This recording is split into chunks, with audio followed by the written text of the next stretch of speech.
At the end of your pregnancy, you often do things that cause your uterus to contract. However, not every contraction leads to the start of labor. Most of the times, it's just false alarm, right?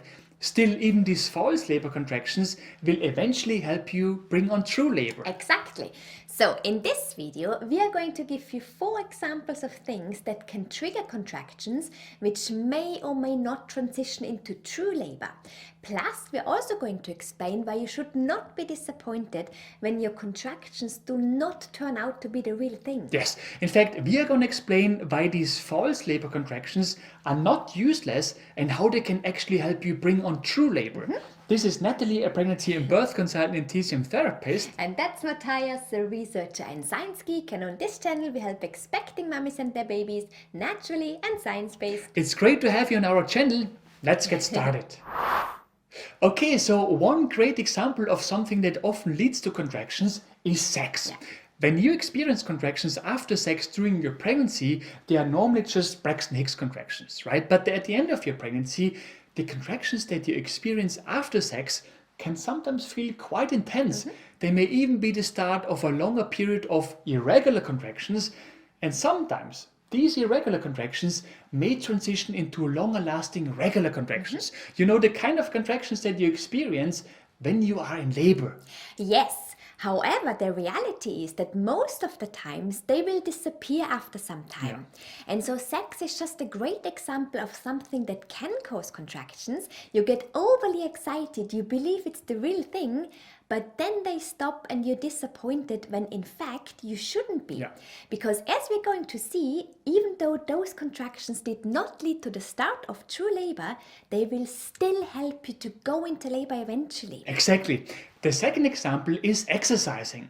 It's something that really lots of women report, right? They exercise, for example, they do birth ball exercises, and suddenly they start feeling contractions. And sometimes those contractions can transition into more regular contractions eventually. Exactly.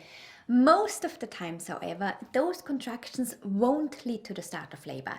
In fact, they often disappear after a certain period of time, right? Yes, particularly when your mother-in-law is visiting, when you return from the gym. You know, for some women, seeing your mother-in-law is like watching a 2,000-pound rhino running towards you. It will shut down your labor for good. Anyways, you were saying? Well, anyway, so again, it is true that when you get contractions after exercising, they often disappear. However, those false labor contractions eventually help you bring on real contractions. Yes. The third example is a vaginal exam. Vaginal exams often irritate the uterus, if you will. As a result, vaginal exams often trigger irregular contractions. In fact, sometimes those irregular contractions can become quite painful, right? Most of the times, however, they are going to disappear after some time. Yes, or they stay and transition into more regular contractions. And this can often be the case when they do a membrane sweep, which is when your provider or midwife sweeps a finger across the membranes that separate your uterus from the amniotic sac. But no matter if this brings on real contractions or not, it can certainly support your body go into labor. But more about this in just a second. Yes. The last example is nipple stimulation. If you follow our channel, then you probably know that we often propose nipple stimulation as a natural way to induce labor, which is probably the reason why sometimes women send us videos in which they stimulate their nipples and ask us if they are doing it right. Look, about that. Sometimes it's me who checks those emails, and don't get me wrong, you have wonderful bodies and all, but I'd rather have you not doing that, okay? This should be a private thing, and I really feel uncomfortable watching you stimulate your nipples. Also because we do have a video in which we show you how to do that, right? So that's that. Anyways, so yes, so nipple stimulation is another example of something that can trigger contractions, which is why we often propose it as a natural way to induce labor. Yes, and indeed, under certain circumstances, nipple stimulation often triggers contractions. But the reality is, of course, that nipple stimulation doesn't always lead to the start of labor. Exactly. However, even if it only helps you get a couple of false labor contractions and does not bring on labor straight away, these contractions can eventually help you bring on true labor.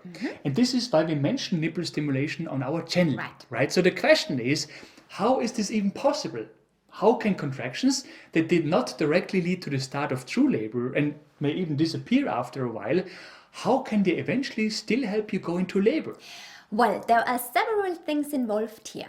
First of all, it is important to note that false labor contractions are not useless, because what they do is they train your uterus for the real thing, which is why they're often called practice contractions, right? For example, these false contractions help tone the uterine muscles, which is very important for the birth process. So they too help prepare your body for labor. Exactly. They also help you prepare your body for labor in other ways. For example, those irregular contractions that you often experience in the pre-labor phase help your body bring your cervix into a forward position. In addition, false labor contractions may also have a role to play in softening the cervix, because remember, you can only go into labor if your body is ready for it. Yeah.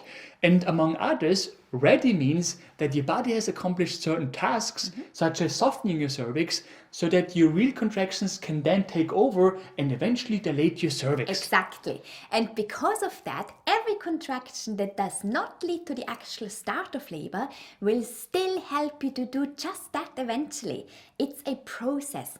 Every step leads to the next step, and eventually it will get you where you want to be and need to be. Yes, but there are even more benefits. False labor contractions can also make the success of labor induction with natural tools more likely. Take nipple stimulation, for instance, right? Researchers found that nipple stimulation is more likely to work if your cervix is soft at this point and if you have had at least some contractions before we even start to naturally induce labor. And both can be accomplished by contractions that you experience before the actual start of labor. Exactly. So as you can see, every false labor contractions that you experience will help you go into labor eventually. At the end of your pregnancy, they are nothing else but a very clear sign of your body that your body is now preparing for the big day. Exactly. So please do not be disappointed when you feel contractions that don't transition into real labor, okay? Right, and then one final thing, because some women have asked us if dehydration can lead to contractions. And some of you even suggested to get dehydrated on purpose to bring on labor. So first of all, yes, dehydration can indeed trigger contractions, but there is something really important that you need to know about dehydration. It can also slow down and even stop your labor. Exactly. And because of that, contractions from dehydration almost never lead to anything. Most importantly though, dehydration can lead to all sorts of pregnancy-related complications. Therefore, we kindly ask you to never try to get dehydrated on purpose. Trust me, it will do more harm than good. Right, so what did we learn today? On our channel, we teach you lots of things that we claim will help you go into labor, such as exercises and nipple stimulation, for instance. But it is important to understand that these things will not always directly lead to the start of labor. In fact, let's be honest, in most cases they won't, right? But what they will do is they will support your body prepare for your delivery, for example, by helping your body soften your cervix, by helping you get those first irregular contractions, or by helping your cervix move into a forward position, and other things, right? It's a process that eventually can help you get where you want to be, in labor. But again, it's a process. Yes, so please don't be disappointed when you do something and you experience contractions and you get overly excited, but then they stop. Those false labor contractions are just a part of that process that eventually will help you to go into labor, okay? Yes, with that said, do what we always tell you to do on our channel. Help your body prepare for labor, for example, with the birth ball exercises that we show you in the video that pops up now. Right. If you have found this video helpful, we would be super grateful if you could leave us a like below this video. Yes, and for more useful tips and tools on pregnancy and baby-related topics, make sure to subscribe to our channel and to hit the bell.